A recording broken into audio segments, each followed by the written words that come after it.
Perkenalkan, nama saya Hendika Purnomo dari kelas 6 TI P1. Saya membuat tugas ini untuk memenuhi persyaratan mata kuliah Computer Vision.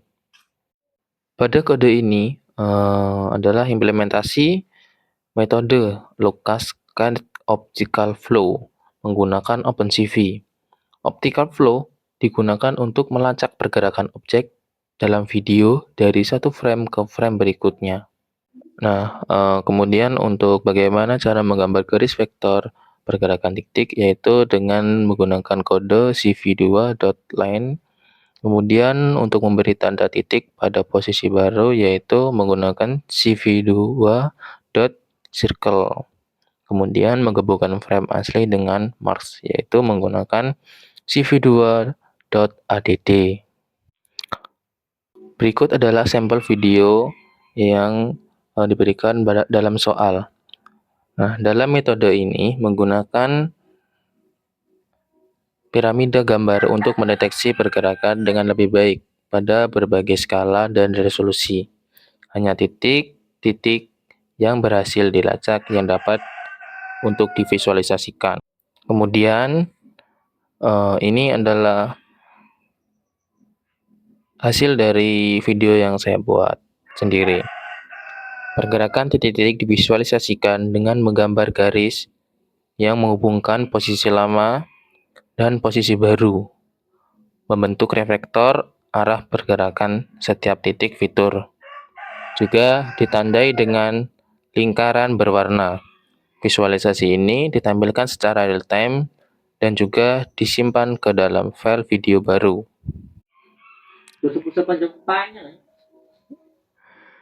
Dalam video yang saya buat ini, ada sedikit masalah karena untuk video yang baru, untuk video yang orang baru lewat, itu tidak terdeteksi dalam lingkaran atau titik. Nah, untuk kode berikutnya ini, yang kedua ini, kode ini menggunakan Python dan OpenCV untuk melakukan background subtraction pada video, yaitu teknik yang digunakan untuk memisahkan objek bergerak dari latar belakang statis dan suatu video. Nah, kemudian pada kode tersebut ada yaitu apply dalam kurung frame, membuat forget marks dengan mengidentifikasi bagian video yang berbeda dari latar belakang. Hasilnya adalah gambar hitam putih. Area putih, area yang teridentifikasi sebagai objek bergerak. Kemudian area hitam, area yang dianggap latar belakang. Nah, teknik ini disebut background subtraction dan banyak dipakai dalam bidang computer vision dan pemrosesan video. Nah, berikut adalah contoh video yang diberikan dalam soal. Terlihat sempurna, terlihat objek yang bergerak berwarna putih dan objek yang diam berwarna hitam. Dan kemudian ini adalah hasil video yang saya buat. Dari video ini sudah cukup baik menurut saya karena objek yang bergerak sudah memenuhi syarat, sudah berwarna putih, kemudian objek yang diam sudah berwarna hitam. Nah, pada ini juga menurut saya masih ada mungkin kesalahan entah di codingan atau di apa. Nah, di video yang saya buat ini garis putih yang ada di jalan atau zebra cross itu terdeteksi sebagai objek. Jadi dia itu terdeteksi putih di pada hasil tersebut. Jadi ini entah kesalahan program atau pada datanya. Nah, untuk kode berikutnya yaitu kode 3. Kode ini adalah implementasi sederhana untuk mengidentifikasi atau mendeteksi dan melacak objek dalam video menggunakan model YOLO V8 dengan bantuan library Python seperti Unstruct-List YOLO, OpenCV, dan NumPy. Kemudian pada kode yang berbunyikan results, hasil ini dideteksi berupa koordinat bounding box, configured score, dan classic object. Kemudian diisinya yaitu model frame, itu melakukan deteksi objek pada frame saat ini. Nah, ini adalah di mana video itu diproses untuk ditampilkan atau dideteksi, yaitu menggunakan kode cv2.imshow dalam kurung. Nah, ini untuk menampilkan frame dengan bounding box dan label.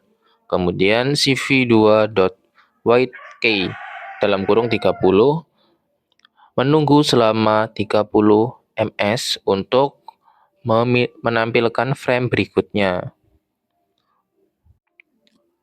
Kode ini juga satu program mendeteksi objek dan melacak objek dalam video menggunakan model deep learning. Nah, untuk keuntungan menggunakan YOLO V8 ini, karena lebih spesifik lagi, kode ini bisa mengenali berbagai objek dalam video seperti orang, kendaraan, hewan, atau benda lainnya. Kemudian setelah program dijalankan, program akan mendeteksi video. Nah, hasilnya itu seperti contoh berikut. Ini adalah salah satu contoh sampel video yang diberikan dalam soal. Nah, dalam sekeliling objek tersebut lengkap dengan label dan tingkat kepercayaan dari sebuah model tersebut. Nah, berikut adalah hasil dari video saya. Dari video saya, menurut saya sudah cukup baik dan cukup akurat dan cukup sesuai lah menurut saya, karena sudah sesuai seperti bounding box-nya dan tingkat kepercayaannya. Kemudian ada satu mungkin kendala atau masalah dari video saya, dari hasilnya itu ketika orang sedang mendorong gerobak itu, gerobaknya teridentifikasi sebagai car. Ya mungkin dalam datasetnya itu mungkin ada cars yang mirip seperti gerobak tersebut. Nah, jadi itu adalah sedikit program yang sudah saya jalankan. Nah, untuk kesimpulannya, jadi dari kedua video, yaitu contoh yang diberikan soal dan video saya itu memiliki kesamaan atau keakuratan yang cukup sama menurut saya, dari segi bounding box dan semuanya itu pokoknya cukup sama, namun masih ada kekurangan, mungkin karena video yang saya pakai itu terlibat banyak orang. Jadi ini mungkin salah satu kendalanya, bounding box juga tidak terdeteksi. Kemudian yang tadi, titik tadi di awal tidak ada titiknya di setiap gerakan orangnya. Kemudian pada zebra cross mungkin ya ada kekurangan dalam coding atau apa, tapi menurut saya dari video tersebut sudah cukup baik, tapi masih ada yang perlu dibenarkan atau diperbaiki. Demikian presentasi dari saya, kurang lebihnya mohon maaf. Saya akhiri, terima kasih.